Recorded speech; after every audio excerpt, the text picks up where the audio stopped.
ఎవరికి భయపడుతూ ఉన్నాడు? యూదులకి. అక్కడ దాంట్లో భయపడి ప్రార్థన చేయకుండా మానేసి, వాళ్ళకి భయపడకుండా బతికితే బతుకుతాడు, సత్యం వచ్చాడు ప్రార్థన చేసినట్టేంటి ఏం జరిగేది? మీ వైద్యం మీరు చేయండి, మేము కూడా ప్రార్థన చేస్తామంటే ఎవరు లేరు, ఆ సంబంధం ఎవరు లేరు. కానీ దేవుని యొక్క వాక్యం ఏమంటుందంటే, వీడికి చూడండి దేవుని యొక్క వాక్యం ఏమని చెప్తుందంటే, వీడికి ఎవరు వచ్చింది కాబట్టి ఈయన్ని అడగండి. ఏమని చెప్పారు?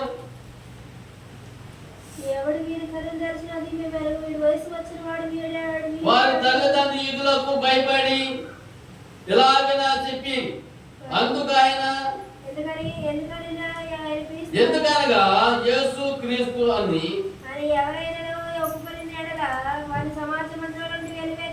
అర్థమైందా? అర్థమైందా?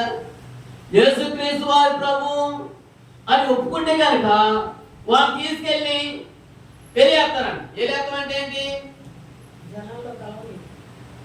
పెళ్ళేస్తాం అంటే తెలుసా? ఇది వాళ్ళకి ఏం చేసేవాళ్ళంటే, ఏదైనా తప్పు చెప్తే పెద్ద మాట వెళ్ళిపోతే వాళ్ళని తీసుకెళ్ళి వెళ్ళేసేవారు.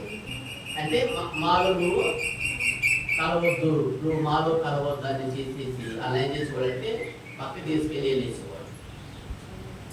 అది మంచి కూడా ఇచ్చేవాడు కాదు.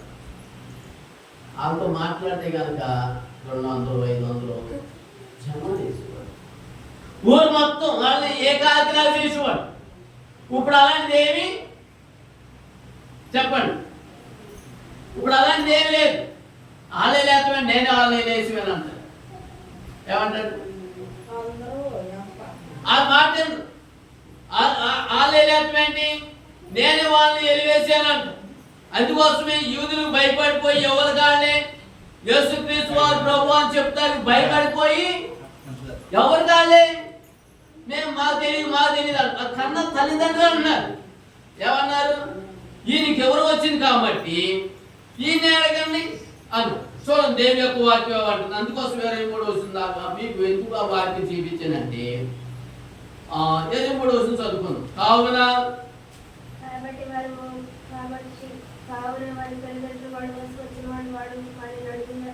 ఆయనకి వయసు వచ్చింది కాబట్టి ఆయన్ని అడగండి అనేది.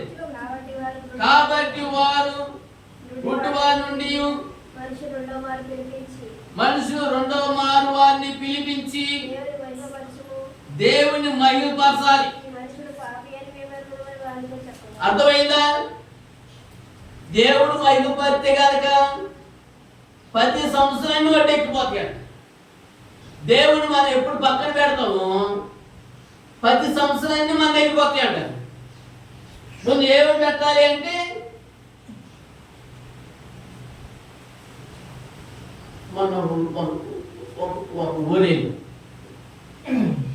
ఒక ఊరైతే మీ అబ్బాయి పేరేంటండి, ఆ అమ్మాయి పేరేంటండి అని కనుక్కోండి. మన ఇంటి పేరు, వాళ్ళ ఇంటి పేరు, మన బాబు పేరు, వాళ్ళ అమ్మాయి పేరు కనుక్కొని కొత్త ఉండగానే ఏం చేశాడు? మధ్యదారు లాగి బ్రాహ్మణుడు ఉంటే ఆ బ్రాహ్మణ దేశం ఎవరైనా యేసుక్రీస్తు వారి ప్రభు ఎమ్మడించాయే. యేసుక్రీస్తు వారి ప్రభుతో కలిసికట్టుగా నడుచుకున్న ఆయనే, దైవభక్తి కలిగిన ఆయనే, దేవుడు పూజ చేసే ఆయనే. నేనా నీకేమనిపించండి ఎదరకుండా వచ్చేదానికి? కాదు పాస్టర్, మీరు ఎదరికెళ్ళండి అంటాడు. అందుకోసమే ఈయనకి ఎవరు వచ్చింది కాబట్టి ఈయనే అడగండి అన్నాడు. కానీ దేవుని యొక్క వాక్యం ఏమంటుంది? చూడండి, దేవుని యొక్క వాక్యంలో తండ్రి దేవుడు మనకి లేఖనాలు చదివేస్తాం. లోకరాసిన సువార్తలు దేవుని యొక్క వాక్యం మనకి మాట రాయబడి చెప్పాం. 21వ అధ్యాయంలో మొదటి వచనం చదువుతాం.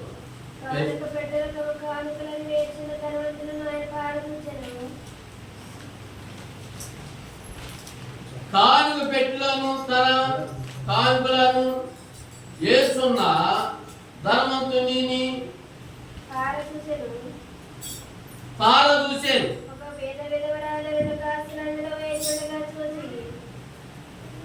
ఒక పేద ఎదవరాలు ధనవేత్త అంటే చూసినాను, లేకపోతే యేసుప్రభు చూశాను. చూసి ఈ పేద ఎదవరాలు 2 కాసులు అందులో వేసి ఉండగా చూసి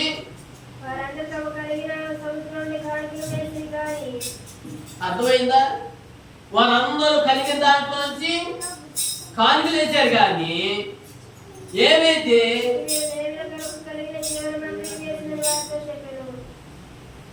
నీకేమిచ్చాడు? ఈ గుడ్డని ఏమిచ్చాడంటే ఈ మనశ్శాంతి ఇచ్చాడు. ఏం కూడా ఏమిచ్చింది? నాకు మొత్తం ఇచ్చేసిన కానీ దేవుడు నాకు ఇస్తాడని చెప్పేసి అందరైతే కొంతలో కొంత దాచుకొని ఇచ్చారు, కానీ ఏమీ దాచుకోకుండా దేవుడికి సమర్పించి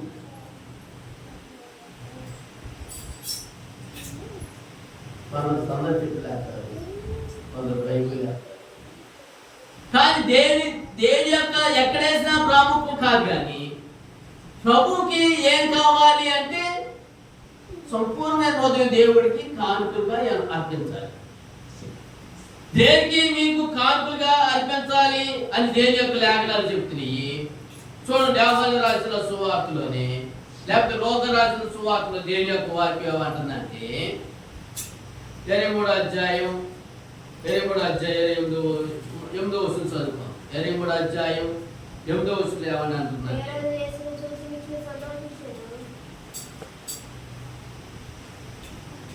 హేరోదు యేసును చూసి మిక్కిలి సంతోషించాను.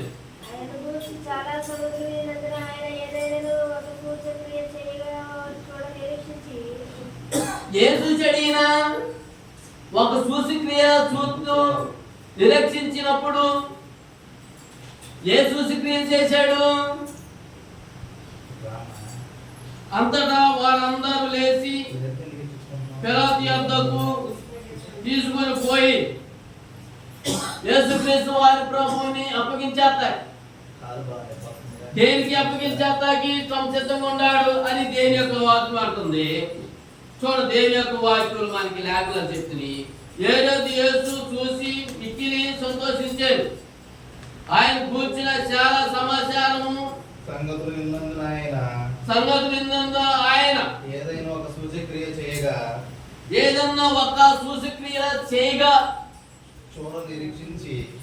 చూడ నిరీక్షించి బహుకాలం నుంచి చాలా కాలం నుంచి ఆయన చూడగోరేను. యేసుక్రీస్తు వారి ప్రభుని చూడగోరేను. ఆయన చూసినప్పుడు చాలా ప్రశ్నలు వేసినను ఎన్నో ప్రశ్నలు వేస్తున్నారండి. ఆయన తనకు ఉత్తరం ఇవ్వలేదు. ఏమి మాట్లాడుకున్నారండి. మాట్లాడుకుని ఉంటే దేవుడు మనకి ప్రశ్న పోట్లాడి జరిగేటప్పుడు కానీ ఈట్లాడి జరిగేటప్పుడు కానీ వైద్యం జరిగేటప్పుడు నోరు మూసుకుని ఉన్నారా? ఎవరు? మనం నోరు మూసుకుని ఉన్నారా? మనం నోరు మూసుకుంటే అర్థం ఏంటి? దేవుడు నా పక్షాన్ని యుద్ధం చేస్తాడని, దేవుడు నా పక్షాన యుద్ధం చేస్తాడని నువ్వు మాట్లాడేదనుకోండి, దేవుడు నీకు న్యాయం చేయడు. అది పోట్లాడేటప్పుడు మనం కూడా పోట్లాడేమనుకోండి, మన ప్రయోజనం కానీ ఏమి అలాగా. ఆమె కూడా ఏమన్నంటే ఈయనకి ఎవరు వచ్చింది? ఈయనకి ఎవరు వచ్చిన పిల్లవాడు కాబట్టి వీడు కళ్ళు ఎలా తెరపండి, ఈయన అడగండి అన్న. పిల్లలు ఏమన్నాడు? నువ్వు మాట్లాడితే కనుక నేను పాపం చేయలేదు అనుకో, నేను ఏ అర్థం చేయలేదని నువ్వు నాతో చెప్తే నీకు నేను విడుదల చేస్తానని చెప్పిన, నిన్ను మరణపై నుంచి నేను కాపాడుతానని చెప్పి. అక్కడ కూడా ఈయన పేరు గుడ్డ, ఆయన పేరు దేవుని యొక్క వాక్యం రాయలేదు, కానీ ఆయన కూడా చెప్పారు దానికి ఈదులకు భయపడిపోయి యేసుక్రీస్తు వారి ప్రభు అయితే భయపడకుండా ఉన్నాడు. వీళ్ళైతే యేసుక్రీస్తు వారి ప్రభు భయపడకుండా ఎలా జీవించాడు, వీళ్ళైతే ఈదులు భయపడిపోయి వీళ్ళ తల్లిదండ్రులు మాకు తెలియదు అయ్యా ఎవరు వచ్చింది కాబట్టి ఈయన అడగండి. యేసుక్రీస్తు ఎవరికి భయపడకోకుండా నోరు మూసుకుని ఉన్నాడు. ఏమని చెప్పాడు అక్కడ దేవుని యొక్క వాక్యం ఏమంటుంది? 9వ వచనం చదువుకో. అందుకు ఆయన చూసినప్పుడు చాలా ప్రశ్నలు వేసాను. వేసి ఆయనకు ఉత్తరం ఇయ్యలేదు. ఆయనకి ఏమి ఉత్తరం ఇయ్యలేదు. ప్రధాన యాజకులను శాస్త్రులను నిలవబడి ఆయన మీద నేరం మోపి చాలా నేరాలు మోపుతూ ఉంటారండి. ఎన్ని నేరాలు మోపుతారంటే చేయలేని నేరాలు మోపుతూనే ఉంటారు.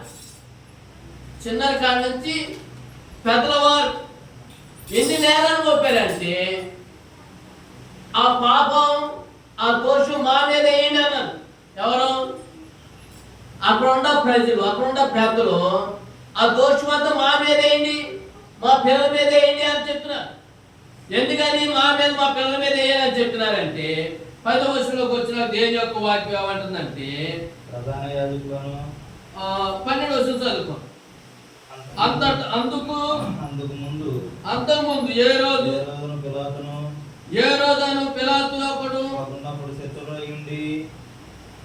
ఏం చెప్తున్నారంటే ఒకరు శత్రువులు ఆ దినముననే ఒకరినప్పుడు మిత్రులేది. ఒకరు శత్రువులు అయిన వాళ్ళు ఏమైపోయారు? ఒకదేనాన్ని యేసుక్రీస్తు వారి ప్రభు పట్టుబడేపటికి ఒకదేనాన్ని మిత్రులు అయిపోయారు. అర్థమైందా మీకు? శత్రువులు ఏమైపోతారండి అంటే మనకి శత్రువులు అయిపోయారు. యేసుక్రీస్తు వారి ప్రభు కూడా శత్రువులు అయిపోయారు.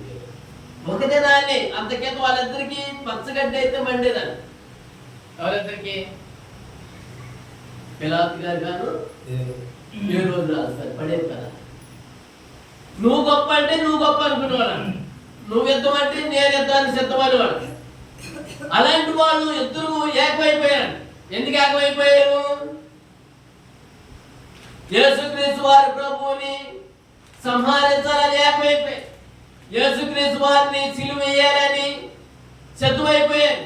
యేసుక్రీస్తు వారి ప్రభువు పిలాతు ఏమన్నాడంటే ఈ నీతి మందు జోలికి మనం వెళ్ళకూడదు అని తన యజమానురాలు తన భార్య చెప్పి ఈ నీతి మందు జోలికి వెళ్తే ఆ పాపం మనం చుట్టుకుంటది అని పిలాతు వచ్చి ఆయన చేతులు కడిగేసుకున్నాడు. ఎందుకు ఆయన చేతులు కడుక్కున్నాడంటే చూడండి దేవుని యొక్క వాక్యం మనకి లేఖనాలు చెప్తా ఉంటుంది. యోహాను రాసిన సువార్తలు 8వ అధ్యాయం 1వ వచనం చదువుకుందాం. యోహాను రాసిన సువార్తలు కదా దేవుని యొక్క వాక్యం మీకు లేఖనాలు ఖచ్చితంగా చెప్తా ఉంటాయి. యోహాను రాసిన సువార్త 8వ అధ్యాయం 1వ వచనం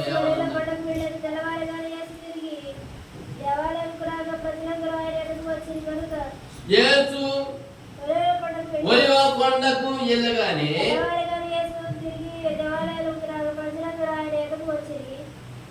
ప్రజలందరూ దేవుని దగ్గరికి వచ్చారు. కూర్చున్న వారందరికీ భోజనం వడ్డించారు.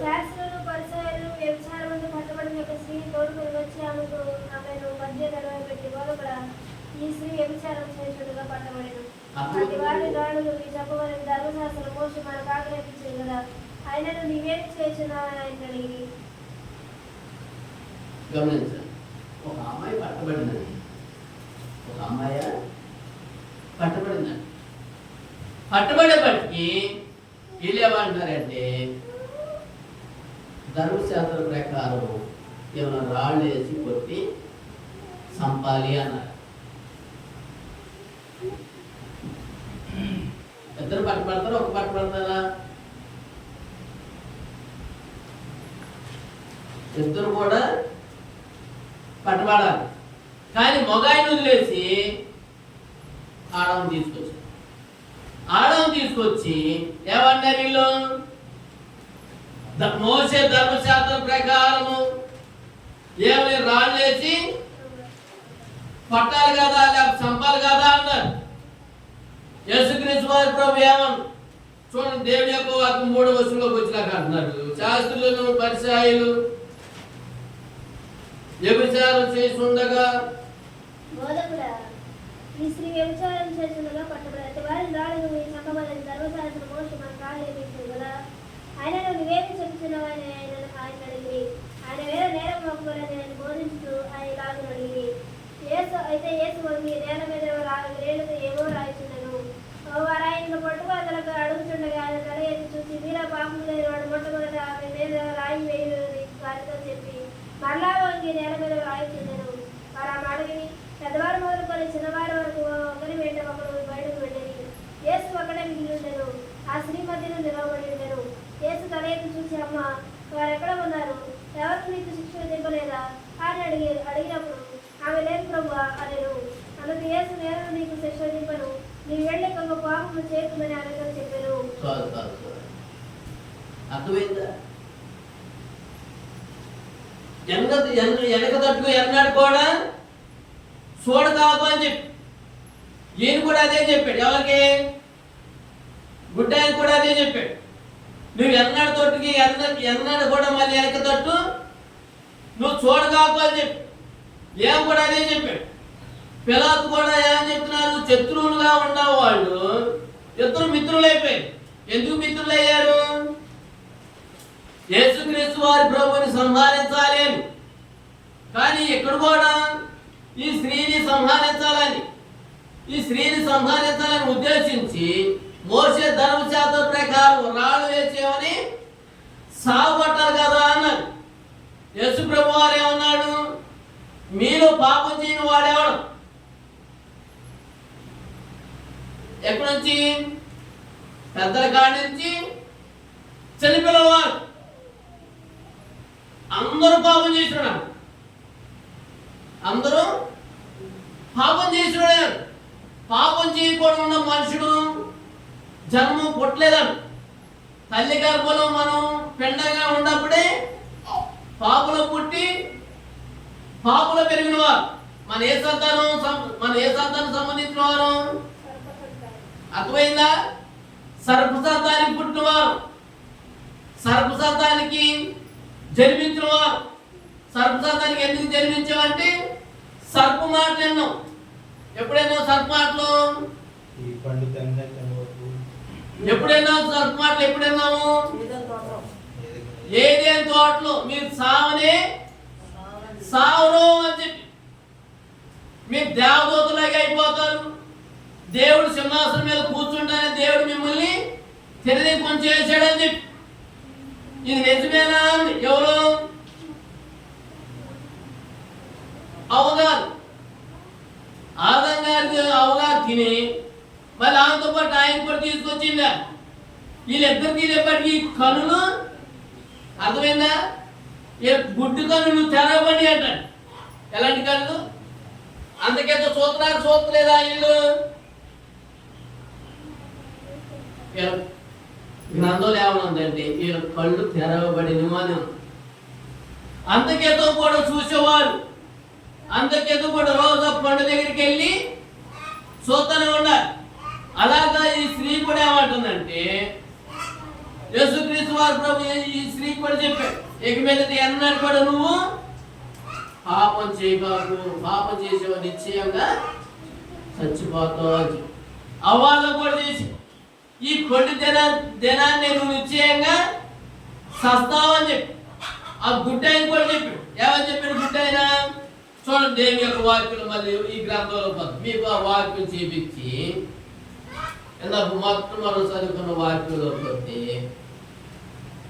వారి కళ్ళు తెరవబడుతున్నాయి. ఎప్పుడు వారి కళ్ళు తెరవబడి అంటే పాపమోహంలో ఉన్నప్పుడు వారి కళ్ళు తెరబడకుండా అలా మూసిపోయి ఉన్నాయి. కానీ ఆ కళ్ళు నుంచి దేవుడు వారిని కాపాడ్డాడు. యోహాను రాసిన సువార్తలో 9వ అధ్యాయం పక్కంటే యోహాను రాసిన సువార్త 9వ అధ్యాయం 23వ వచనం. కావున 23వ వచనం చదువుకో. అప్పుడు ఆయన మీరు కిందివారు నిలబడినటువంటి వాడు 9వ అధ్యాయం 23వ వచనం. కావున వారి తల్లిదండ్రులు వాడు వయసు వచ్చిన వాడు అర్థమైందండి? వాడికి వయసు వచ్చింది, వాడిని అడిగినది వారిని అడగండి అన్నాడు. కాబట్టి వాడు గుడ్డివాడై ఉండి కాబట్టి వాడు గుడ్డివాడై ఉన్నందున మనిషిని రెండు మారు పిలిపించి దేవుని మహిమపరచుము. దేవుడిని మహిమపరిచేయ. ఈ మనుషుడు పాపి అని మేము ఎరుగుదమని వారితో చెప్పగా వాడు ఆయన పాపియే కాడు నేను ఎరుగను. వాడు పాపియే కాడు మేము ఎరుగును. ఒకటి మాత్రం నేను ఎరుగును. ఒకటి మాత్రం నేను ఖచ్చితంగా ఎరిగి ఉన్నాను. నేను గుడ్డివాడినై ఉండి నేను గుడ్డివాడిగా ఉన్నాను. ఇప్పుడు చూస్తున్నాను. ఏమన్నాడు? నేను గుడ్డివాడినై ఉండి ఇప్పుడు చూస్తున్నాను. నేను గుడ్డివాడై ఉండి ఇప్పుడు నేను చూస్తా ఉన్నాను. అందుకు వారు ఆయన నీకేం చేశాను? ఆయన నీకేం చేశాడయ్యా? నీ కళ్ళు ఎలాగో తెరిచానని. నీ కళ్ళు ఎలా వచ్చినాయి? మరలా వారిని అడగగా మరలా అడుగుతున్నారని. ఇందాక మీతో చెప్పింది మీతో నేను ఇందాక చెప్పాను కానీ మీరు వినకపోతిరి. మీరు వినలేదు. మీరెందుకు మరలా వినబోతున్నారు? మళ్ళీ నన్ను ఎందుకు రెండోసారి మళ్ళీ అడుగుతున్నారు? మీరు ఆయన శిష్యులకు ఏమన్నాడు? మీరు కూడా యేసుప్రభు శిష్యులు అవుతారా? యేసుప్రభు నమ్ముకుంటారా? మీరు కూడా ఏమి వానితో నేను మీరు కూడా యేసుప్రభు శిష్యులు అవుతారా అని వారితో అనేది. అందుకు వారు నీవే వాని శిష్యుడవు. ఏమన్నాడు? నేను నమ్ముకోగా నువ్వే వారి శిష్యులు అని చెప్పి. మేము మోషే శిష్యులము. మేము మోషే శిష్యులం. దేవుడు మోషేతో మాట్లాడినని దేవుడు మోస్తే మాట్లాడిన దేవుడు ఎరుగుదాం కానీ వీడు ఎక్కడి నుండి వచ్చాడు? ఎరగమని వాని దూషించేది. ఏం చేస్తారండి? శుభ్రంగా ఉన్న వాళ్ళు ఏం చేస్తారు? మోషే నియమించిన కాలం కంటే ఏ కాలం గొప్పది? అజ్ఞానం కాలం కంటే ఏదంటే అజ్ఞాన కాలం గొప్పదా? పాత నిబంధన కాలం గొప్పదా? కొత్త నిబంధన కాలం గొప్పదా? అప్పుడైతే చూసి చూడనట్టు దేవుడు ఇప్పుడు అందరూ ఏం చేయాలి? మారు మనసు పొందాలి. అప్పుడు అజ్ఞాన కాలం ఎప్పుడు? మోషే కాలం. కానీ ఇప్పుడైతే ఏం చేయాలి? అందరూ అన్నట్ట మారు మనసు పొందాలి, మార్పు చెందాలి. నీ కళ్ళు గుడ్డి కళ్ళన్నీ తెరవబడాలి, మనోనేత్రాలు తెరవబడాలి. గుడ్డితనం అంటే ఏంటి? మీ ఆ దేవత మనోదేవత మీ కళ్ళకి గుడ్డితనం కలిగేసిందని కొరింథీ రాసిన పత్రికలో చెప్పాడు దేవుడు. మనోనేత్రాలు మీ కళ్ళని ఏం చేసిందంటే గుడ్డితనం కలిగేసి ఈ గుడ్డితనంలోనే ఉన్నారు కానీ మోషే గ్రంథంలోనే జీవిస్తున్నారు కానీ మేము మోషేని ఎరిగిద్దాం, యెహోవా దేవుడు ఎరిగి ఉన్నాం కానీ యేసుక్రీస్తు వారి ప్రభు ఎవరు మాకు తెలియదన్న. కానీ అందుకోసమే యేసయ్య అని చెప్తున్నాడు, ఇక మీద నువ్వు ఎన్నడూ కూడా పాపము చేయగలగమ్మా అని చెప్పాడు. ఎవరికి? పాపాత్రులైన స్త్రీ. ఏమని చెప్పాడా? నువ్వు ఇక మీద ఎన్నడూ కూడా నువ్వు పాపం చేయకాకు అని చెప్పి దేవుని యొక్క వాక్యం ఏమని చెప్పిందంటే చూడండి. ఇందాక 8వ అధ్యాయంలో 5వ వచనం చదువుకుంటే బాలు కూడా 4వ వచనం చదువుకుంది. బాలు కూడా ఈ స్త్రీ వ్యభిచారం చేస్తుండగా పట్టుబడి ఉండే అటువారిని రాళ్ళు నూరి చంపవాలని లేఖనాలు ఆజ్ఞాపించారు కదా. ఎప్పుడు కాలం? మోషే కాలంలో పాపం చేసిన వాడిని రాళ్ళతో కొట్టి చంపేవాడు. అర్థమైందా? ఇది వారికి ఏం చేసి తెలుసా? పెద్దలు చెట్టు కట్టేసి మా చిన్నపిల్లల కాలంలో చెట్టు కట్టేసి ఎక్కడ తీసుకొచ్చి చెట్టు కట్టేసి ఆ నెత్తి మీద పేట. అర్థమైందా? ఆ రోజులు అట్లా శిక్షించేవాడు. కానీ ఈ రోజులైతే ఏ ఇంటికాళ్ళే చెప్పండి దాసులైపోతున్నారు. కానీ దేని యొక్క వాక్యం ఏమంటుందంటే అలా శిక్షించుకోకుండా ఉండటానికి యేసుక్రీస్తు వారు ప్రభు వారు మన మధ్యకి వచ్చాడు. ఏది ఆ చెడుదంతా చేయకుండా ఉండటానికి దాని అంతా పవిత్ర చేస్తాయి. అపవిత్ర నుంచి మిమ్మల్ని పవిత్రాలుగా చేస్తాయి. దేని నుంచి విడిపించబడతాకి మిమ్మల్ని ఆ గుడ్డితనం నుంచి విడిపించబడతాకి మీ మనోనేత్రాల్ని తెరుతాకి దేని యొక్క వాక్యం మనకి లేఖనాలు ఇక్కడ సెలవెత్తమండి. అందుకోసమే దేని యొక్క వాక్యం ఏమంటుందంటే చిన్న వాక్యం చదువుకొని ముగించు. దేని యొక్క వాక్యంలో చిన్న వాక్యం చదువుకుందాం.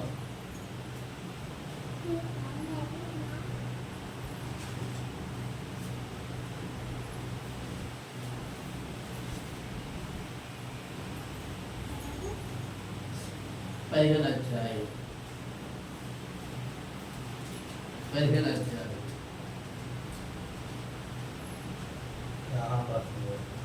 యోహాను రాసిన సువార్త 15వ అధ్యాయం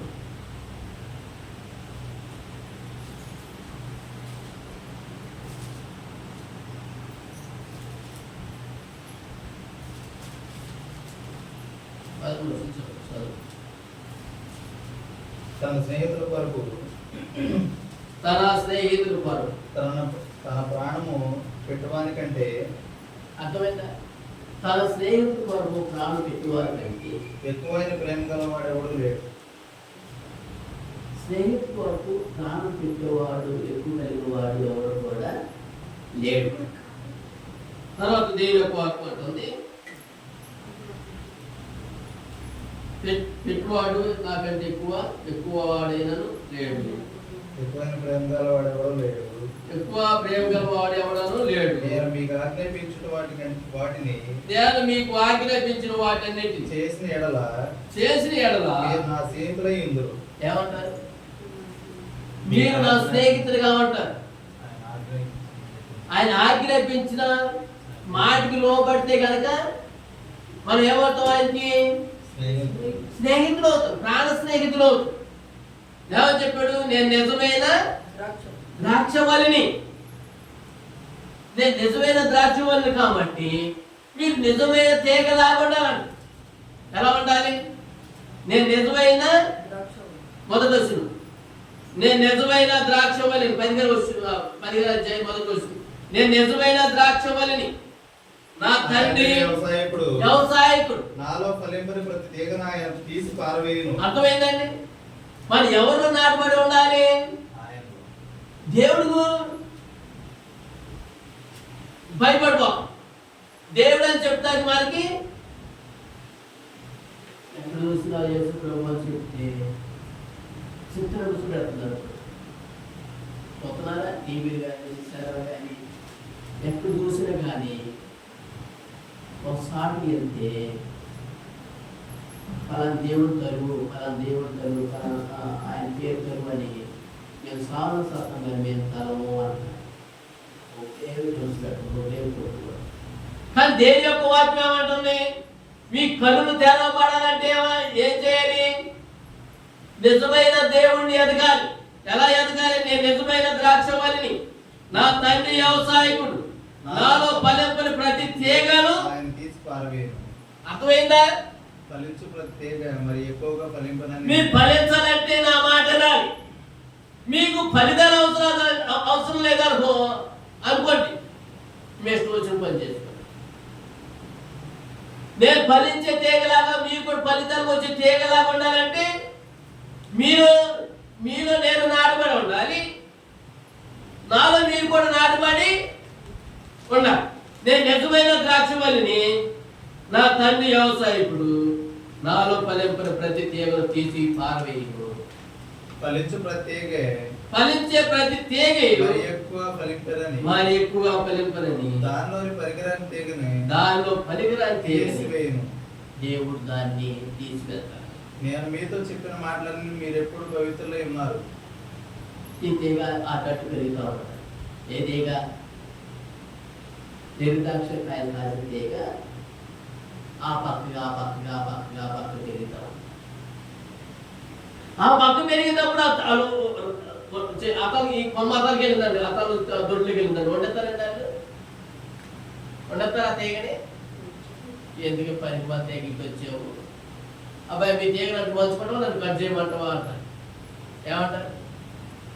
ఆ తీగ ఇటు వస్తుంది, ఆ తీగ వండెత్తుమంటావా, లేకపోతే నువ్వు నీ తీగ నువ్వు లోపల మలుచుకుంటావా? నేను చెప్తున్నాను ఎందుకు కట్ చేస్తావు, 2 కాయలు కాస్తుందని చెప్పి దాన్ని లోపలికి ఏం చేస్తాం, తిప్పుకుంటాం, లోపల తిప్పుకుంటాం. నెక్స్ట్ వచ్చి పని చేసుకోండి, మన పిల్లలు మన లేచేస్తారు, ఏదో కొట్టి ఎరగొడతారు, లేకపోతే ఆగొడతారు. తీగంటే ఎవరు? తీగంటే ఎవరండి? చెట్టేమో తల్లిదండ్రులు, తీగలేమో పిల్లలు. అర్థమైందా? చెట్టేమో తల్లిదండ్రులు, తీగలేమో పిల్లలు. ఆ పంపు తిననీకూడదు,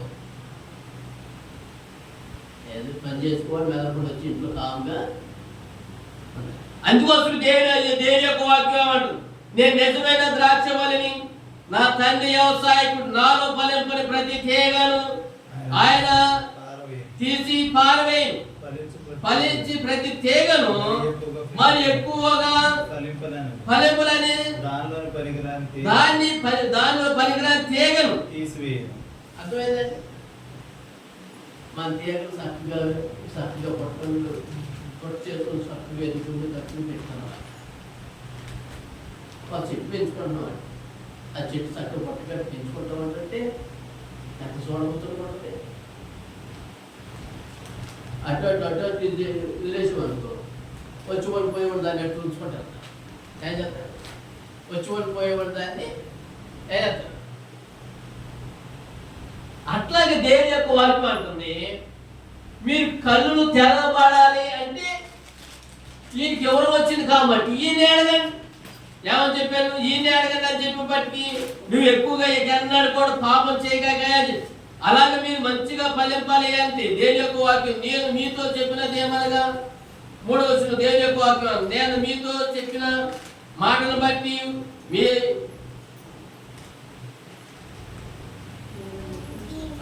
3వ వచనం, నేను మీతో చెప్పిన మాటను బట్టి మీరు ఎప్పుడు పవిత్రులై ఉన్నారు, నా యందు నిలిచి ఉండుడి. మీరు ఎంత పవిత్రంగా ఉన్నారు మీకు తెలుసుదా? నీ యందు నేను నిలిచి ఉందును. నాకు తెలిసిందండి మీ సంగతి. చెప్పండి, ఎవరు పవిత్రం వాళ్ళని కాపాడుకోవాలి. ఎవరు పవిత్రాలు వాళ్ళు కాపాడుకుంటే మనకి మేలుకరమై. నా పవిత్రని నువ్వు కాపాడాలంటే కాపాడలే, లేకపోతే నీ పవిత్రని నువ్వు కాపాడుకోవాలంటే ఎవరి కాళ్ళని కాపాడుకుంటూ ఉండాలి. దేని కాపాడుకోవాలి? మీకు బాగా ఫలితాలు రావాలి, మీరు బాగా ఫలించాలని. తీగలు ఆయనకి నాటబడి ఉండాలి కాబట్టి చూడండి అన్న, అందుకు ఆయన నిలిచి ఉండి మీ అందును నేను కూడా నిలిచి ఉంటాను. తీగ ద్రాక్షవల్లిలో మీరు నిలిచి ఉంటే గాని నేను కూడా నిలిచి ఉంటాను. తాను ఎలాగ ఫలింపదో నేనేమేం చేస్తానంట. ఏమంటాడు?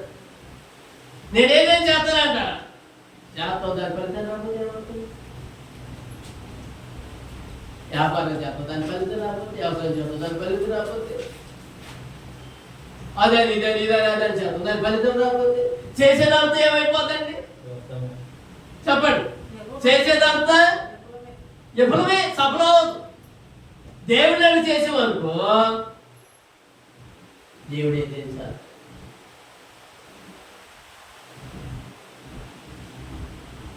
చాలా దేశం తిరిగిపోతాం, చాలా ఊరు తిరిగిపోతాం. నీ కాళ్ళ కూర్చుదా తిరాయా అన్నాడు. ఎవరి మాట అనాలి?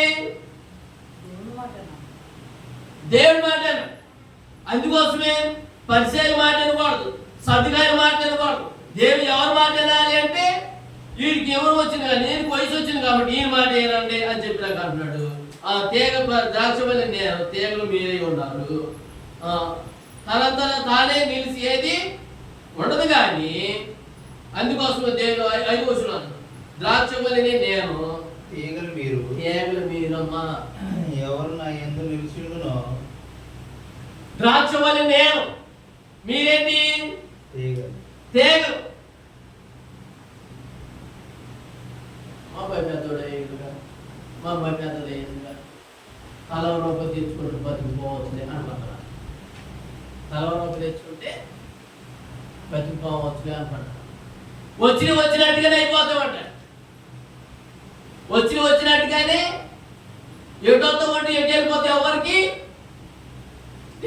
కానీ దేని యొక్క వాక్యం అంటుంది, చూడు దేని యొక్క వాక్యం అంటుంది, నేను ద్రాక్షవల్లి నేను, తీగలు మీరు ఎవరు నా యందు నిలిచిండును, నేను ఎవరి యందు నిలిచిండునో వాడు బహుగా ఫలించును. ఎవరి యందు నేను నిలిచిండునో వాడు బహుగా ఫలించును. నాకు ఏరుగా ఉండి మీరేమీ చేయలేరు. నాకు ఏరుగా ఉండి మీరేమీ చేయరు. ఆయనకి ఏరుగా ఉంటాడు. యేసుప్రభు దగ్గర రాకపోకుండా ఉంటాడు. ఎవరు? గుడ్డే. యేసుప్రభు దగ్గర రాకపోతే అంటే ఏమయ్యేది? ఎవరు? సమరస్కి. యేసుప్రభు దగ్గర రాకుండా చెప్తే పేదలు వ్యవహారంలో వాళ్ళందరూ ఆ భక్తులు ఏమైపోయి. కానీ యేసుక్రీస్తు వారి ప్రభు దగ్గరికి వచ్చేప్పటికి సిద్ధాంతం మారిపోయింది. ఎవరి చిత్తం? వీళ్ళ ఆలోచనలన్నీ మారిపోయింది, వీళ్ళ తలంపులన్నీ మారిపోయింది, వీళ్ళ ఊహలన్నీ మారిపోయింది. మీద నువ్వు ఎన్నడూ కూడా నువ్వు పాపం చేయగలవు. నువ్వు పలికి వచ్చే చెట్లాగా, నువ్వు ఫలితానికి వచ్చే చెట్లాగా ఉండు అని చెప్పి పిల్లల కాల నుంచి పెద్దల కాల నుంచి ఎవరు కూడా నిన్ను శిక్షించలేదు. కాబట్టి ఇక మీద నువ్వు జాగ్రత్త. ఇంకో మాట ఏమంటున్నారు? ఆలోచన చదువుకోండి. ఎవడైనా నా యందు నిలిచిండి నా యందు నిలిచిండి తీగలు బయట పారవేయబడి ఎండిపోతారు. మనుషుడు వాటిని అగ్నిలో పారవేస్తారు, అవి కాలిపోవును. అది కాలిపోతుంది. నా యందు మీరు మీ యందు నా మాట నిలిచిండి, నా యందు మీరు మీ యందు నా మాటలు నిలిచి ఉండేది ఎడలా మీకు ఏది ఇష్టమో అడుగుడి, మీకు ఏది ఇష్టమో ఇచ్చిందో అడగండి, అది మీకు అనుగ్రహింపబడును. మీకు ఇవ్వకపోతే అప్పుడు అడగండి. ఎప్పుడు? ఆయన మాటలు యందు ఆయన యందు నిలిచి ఉన్నప్పుడు మీకు ఏది ఇష్టమైతే అది అడగండి. కళ్ళిచ్చిన దేవుడు మీకు శుభ్రం బాధేదంటారా? పాపాత్రులు బాగు చేసిన దేవుడు మిమ్మల్ని బాగు చేయడం. యేసుక్రీస్తు వారి ప్రభు మరణం ముచ్చు చేసి తిరిగి లేవలేదంట. మీకు ఏది ఇష్టం వచ్చినట్టుగా అడగండి. ఎవరికి ఇష్టం వచ్చినట్టుగా? దేవుళ్ళు నిలిచి ఇష్టమైనట్టుగా అడగాలి. ఆయనకి ఇష్టమైనట్టుగా అడగాలి. నీకు ఇష్టం వచ్చినట్టు కాదు. ప్రభువా నన్ను నిలిచి నన్ను ఫలించేటట్టుగా చేయాలి. ద్రాక్షకాయలు కాయలు వచ్చి మంచి కాయలు దాని ఫలితాలు వచ్చేటప్పుడు మన పిల్లలు మన దేవుడు జీవించి ఆశీర్వదించే అవకాశం ప్రతి వారు దేవుడు దీవించారు.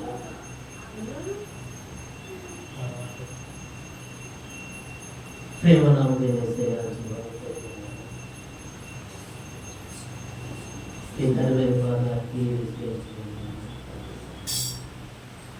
నేను తెలిసి ఉండలేకపోతున్నాను.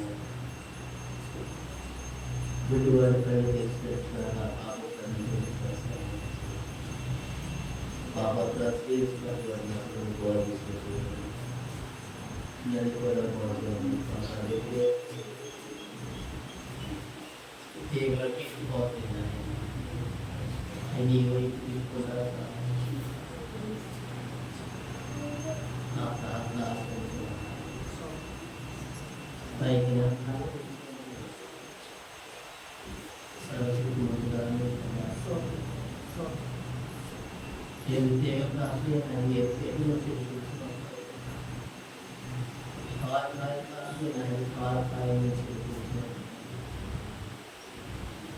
చాలా మంది రావాల్సిన నా వేదన ఆలకించు, నా ఎంతో మార్గంగా దయగా దేవుడాన్ని నేను మీకు ఏదిగా ఉండి ఏమి చేయలేదు. నువ్వు పనికిరాబట్టి ఏదో తీసి అగ్నిలో పడేస్తాను. అక్కడ అగ్ని ఆరోపులు సాగదలిచి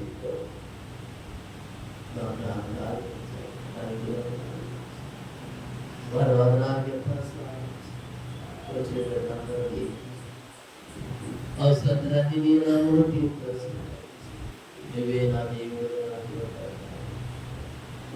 ఒక్కొక్కరు దీవించాలి. మంచి కవితలు కుమారుడు మరో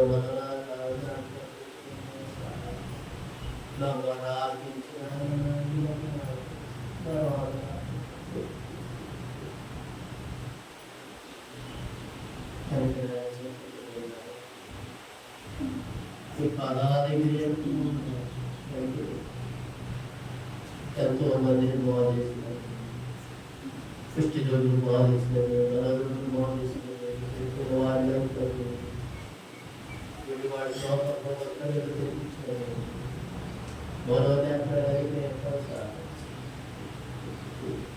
నా వ్యాధి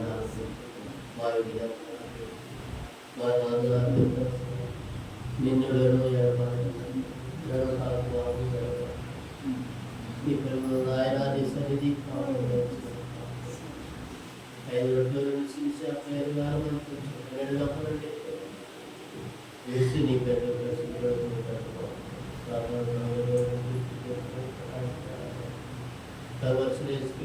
చేస్తుందని నీ నామం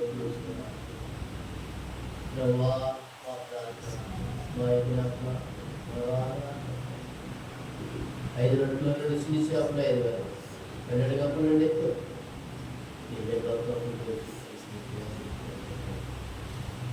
వాటిని నీరు పెట్టుకోండి రాజేసు అది శ్రేష్ఠమైన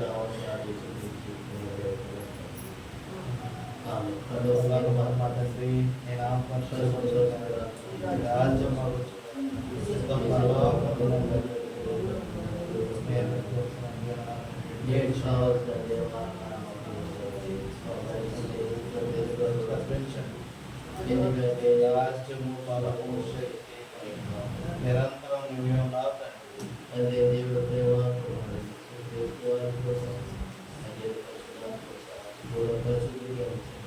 ప్రజలకి ఇప్పుడు సదాకాలం ఎప్పుడైనా ప్రవేశ